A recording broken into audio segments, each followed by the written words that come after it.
Hello and a very warm welcome. You're watching News 9 Live. I'm Kabir Naqvi. Now visiting Japanese Prime Minister Fumio Kishida has said that he had a good discussion with Indian Prime Minister Narendra Modi and that he conveyed his country's commitment to strongly uphold the international order based on the rule of law.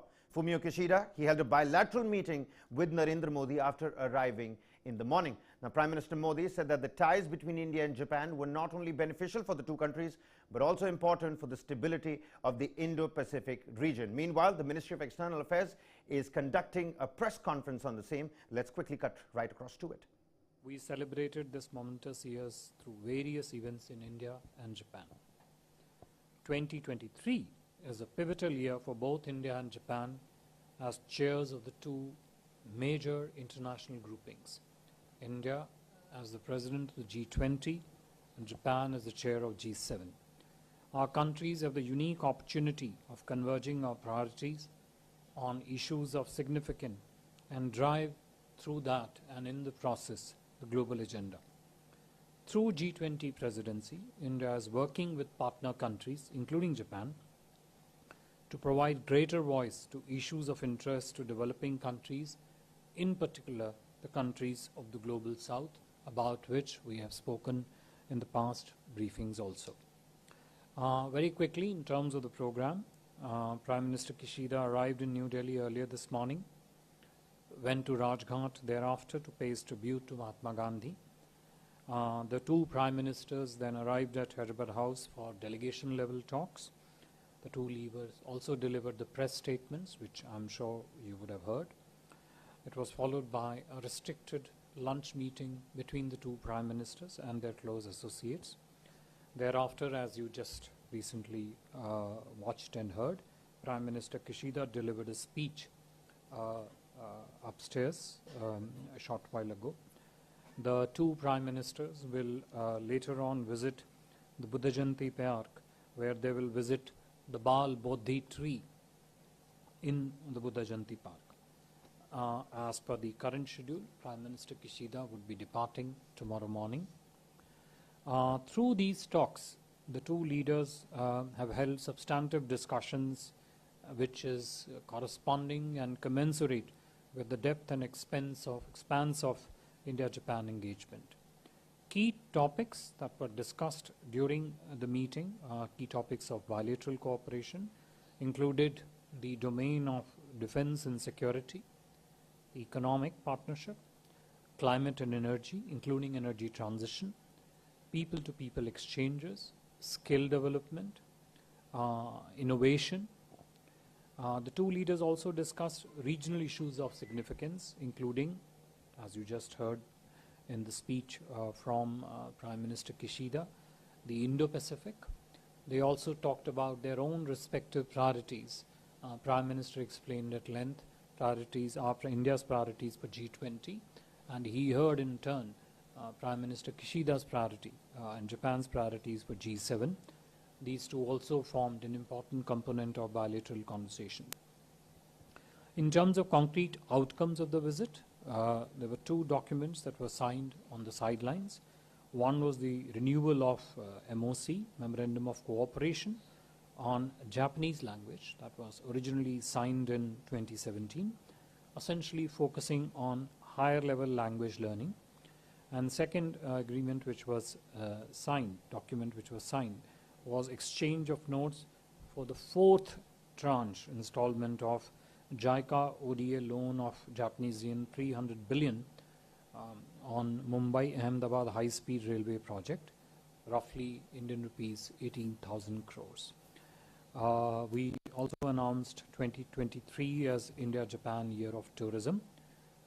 Prime Minister did express his desire with Prime Minister Kishida to declare the next year as the year of youth exchanges between the two countries. Ministry of Environment of Japan and Ministry of Environment, Forest and Climate Change of India, they, besides these two agreements, also signed an aid memoir essentially on the joint crediting mechanism that has been under discussion for quite some time between the two countries. Prime Minister Kishida, as you all heard in the remarks by the two Prime Ministers to the press. Invited Honorable Prime Minister Shri Narendra Modi for the G7 summit in Hiroshima in May this year. Honorable PM has accepted the invitation. I would close here, and if there are any questions, we'll try and take them, please. Thank you. Thank you very much, sir. Please introduce yourself and the organization that you represent before asking the question. Let me begin with you, Yeshi. I saw your hand first. This is Yeshi Seli from the New Indian Express. Sir, PM Kishida had said that there are many unexploited regions in Northeast which could be collaborated upon. Can you elaborate a little on? And also, what are the joint exercises he's spoken about between the US, Japan, and India? US, Japan, India. Yeah. Sorry, you had a question before you, please. Where did he mention this? In his talk? Okay, you just had the talk just now. We'll have to look at that. Hi, yes, please. Hi, I'm Ryosuke Hanada from Japanese news agency Nikkei, and I would like to ask about the bullet train project. Did the two leaders agree on the schedule of the start of the schedule of the bullet train? Yeah, thank you. Schedule of launch of the bullet train? Yeah. Okay. Sorry, Siddhant? Hi, sir. Siddhant from Beyond. My question is, was Chinese aggressiveness with India, with Japan, part of the conversation between the two prime ministers? Siddhant? Same question? I love that. Okay, yeah. No, behind you. Yeah, go ahead. Huma. Sir, I'm Huma Siddiqui from... Microphone, not clear. I'm Huma Siddiqui from the Financial Express. I just wanted to check in the defense. You talked about the two leaders discussing defense and security. So did they also talk about joint production, and did Japan offer any new technology to India as far as defense is concerned? Offer new technology.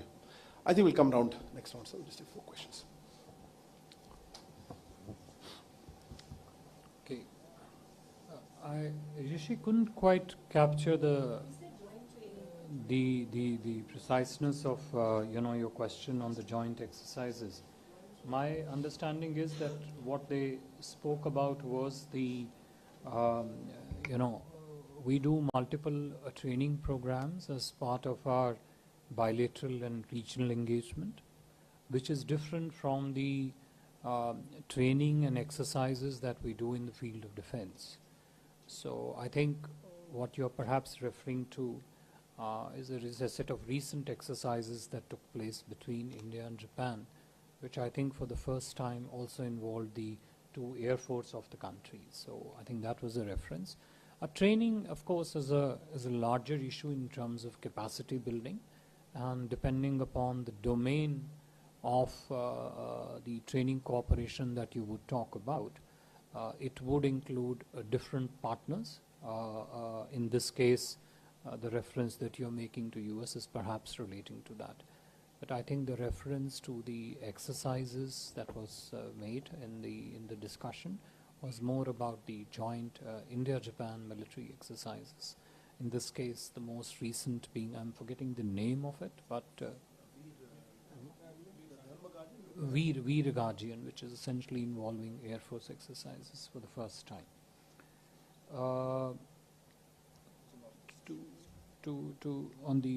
On the Northeast question, it is not something new.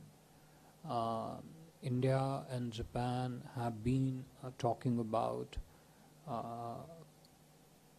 in the larger vision of Act East for us, in a sub-segment of how India and Japan can cooperate on this issue, which essentially strengthens 3-4 key aspects of regional, sub-regional and bilateral engagement, which links it through and through to as part of Act East. So there, for example, how do you build connectivity projects which link India's Northeast to, let's say, with the rest of the countries which fall under the Act East framework. Bangladesh is one of the very important partners there. Several of the projects that we are doing, for example, through Myanmar, multimodal Kaladan transport project, and other such road projects, bridge projects, which essentially link India through the rest of the Northeast, going further eastwards. This has been an ongoing point, not just of discussion between India and Japan, but frankly has been a point of substantive cooperation. We do an annual mechanism for this, and the next meeting of that mechanism is going to be held, if I'm not wrong, towards the end of next month, which is co-chaired by the Japanese ambassador here and Foreign Secretary as an institution from the Foreign Ministry.